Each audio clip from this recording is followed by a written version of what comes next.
Hi there, students. I'm XS. That's little x, little s, which stands for extra sweet, because that's what I am. It's time for a new grammar drop. I thought today that we would talk about the deshou construction in Japanese. I'll explain how to use it, and I'll give you some natural language examples. Let's start with a simple definition. What does deshou mean? Deshou is a polite verb suffix derived from our base copula des, and it gives the impression of uncertainty or seeks confirmation on a certain topic. It can follow a noun, an adjective, or a verb, and it might best be translated as probably, I think, or isn't it the case that? Let's look at two different sentences and discuss how they're different. Puppy-Kohai wa gakusei desu. And Puppy-Kohai wa gakusei deshou. The content of both of these sentences really is quite similar. Both these sentences basically follow the simple pattern of connecting two nouns. It's the X, Y pattern that equates two things, in this case, puppy-kohai and student. The top sentence means puppy-kohai is a student. Very simple, very direct, very clean. This is that. The second sentence contains that same basic information, puppy-kohai equals student, but with a very subtle sense of uncertainty. While the first sentence, puppy-kohai wa gakusei desu, states a plain and simple fact, the second sentence, puppy-kohai wa gakusei deshou, makes the same claim with just a slight hesitation. So how do we translate this sentence then? Actually, we have a pretty wide array of options. We might use deshou to mean it seems like, I guess that, probably, or it might be the case that. All that makes pretty good sense. When you think about it, deshou is basically just creating a situation where you're stating something that you believe to be a fact, and you probably have some evidence for it. However, deshou can also function in another way, which is just a little bit different. Deshou can also seek confirmation on a topic. You'll use it in exactly the same way, but we're basically just adding a new potential translation to the list. Puppy-kohai is a student, isn't that right? Japanese does this often. Linguistically, Japanese frequently has turns of phrase which are really intended to just promote engagement in the listener. You're just asking somebody to agree with you or to keep the conversation going in some way. Sentences that end in deshou want to be answered. So actually, you're doing just a little bit more than simply stating that something is probably true. You're also subtly asking your listener to agree with you. In this way, deshou can be used in a way that's very similar to the sentence final particle ne. We'll be talking about that particle in a lesson very soon, so please stay tuned. You might be wondering whether deshou is plain or polite. It's actually the polite form. Remember, deshou is related to des, and we know that the des mas forms are the polite forms in Japanese. The plain form of des is da, so likewise, the plain form of deshou should be daro, as in this sentence. Puppy-kohai wa gakusei daro.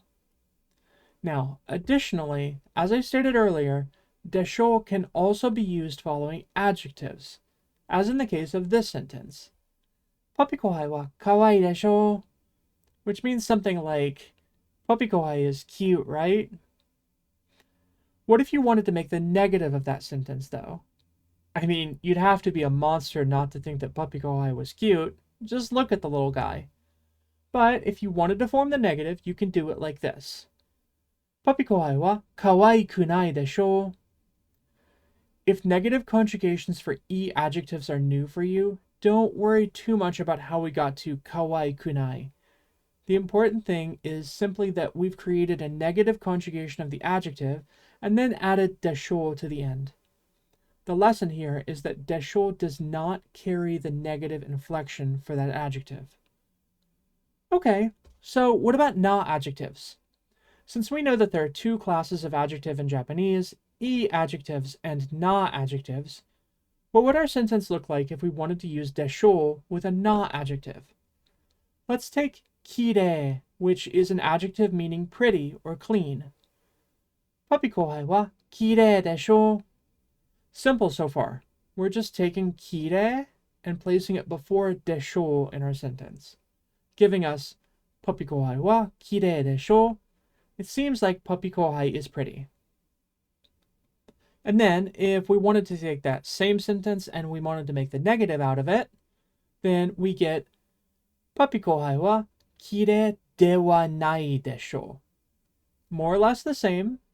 We're just making certain that the adjective is negative, and then we're adding deshou. Again, don't worry about the conjugation of the adjective if this is new to you.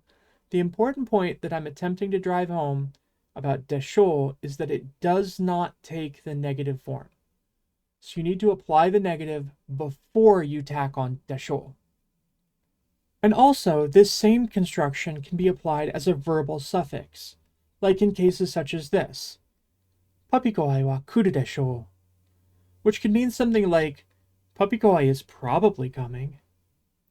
Note here the grammatical construction of the verb. It's in its plain form, the so-called dictionary form of the verb. That's what we want. You don't need to worry about conjugating your verb into the mas form because deshou is already doing that for you. Since it's basically des and it's holding the politeness. You don't need to double up and create a mas form and des in the same sentence. Actually, that's not grammatical, right? So we want the plain form of the verb, kuru, and then we want to add deshou. And that's all the politeness that we need. Just like in the example above where we talked about deshou with positive and negative adjectives, you also need to conjugate your verb into the negative form if you want to create a sentence like, puppy kohai is probably not coming. For a case like that, you want, puppy kohai wa konai deshou. Same thing, right? Kuru in the negative form becomes konai, plus deshou to show some level of uncertainty. Now, that really just leaves basically one thing for us to discuss. What about the past tense? For verbs, that's going to be really easy. Simply conjugate your verb into the past tense form, and then you're good to go, just like this sentence. Puppy kohai wa kita deshou. Now, once we start getting into the negative past tense of verbs, it starts to get a little bit more tricky. And frankly, there are better ways to talk about things probably not having happened in the past in Japanese. But before we finish up here, there are two tiny things I want to look at. When we're thinking about deshou as seeking confirmation, there are two sentence final particles that might appear, and they subtly change the nuance of this construction. So we're looking at deshou ka and deshou ne. Adding the sentence final question particle ka to the end of our deshou question makes it very clear that this is intended to be a question and not simply an uncertain statement. Compare these two sentences to understand the nuance. Hono ippai motte imasu ne. Gakusei deshou ka? And Hono ippai motte imasu ne. Gakusei deshou? The implication with the first sentence, Hono ippai motte imasu ne. Gakusei deshou ka, is you sure have a lot of books. Are you a student? And the implication of the second sentence, which does not have the ka marker at the end, Hono ippai motte imasu ne. Gakusei deshou, is you have a lot of books. You must be a student. The listener's answer might be the same in either case, but the sentence that ends in ka is definitely a question. Now, the important difference between ka and ne in this construction is that in the case of ka, the one asking the question doesn't know the answer. They have noticed that the other person has a lot of books, and they're making an assumption that the listener might be a student, but there could be other explanations. Maybe they just came from the library, maybe they just really like books, maybe they're a mutant alien. We don't know why they have a lot of books. So the person asking the question is definitely asking a question because they don't know. They're just making an assumption and they want to know. Using the でしょうね construction, on the other hand, implies instead that the speaker has some foreknowledge that makes them pretty certain that their assumption is right, even before getting any kind of confirmation from the listener. For this reason, the following sentence, 本をいっぱい持ってますね。学生でしょうね, feels just a little weird. The phrase 学生でしょうね really ought to imply that the speaker already knows the answer, but they're just looking for confirmation, right? They're just asking the listener, can you validate what I already know? I know this to be the case. This is it, isn't it? You can treat でしょうね as, isn't that right? Meaning you're already somewhat confident that you are right, but you're just trying to push the conversation forward. All right, well, that's all from me. Lead with love, everybody. I'll see you next week. また来週.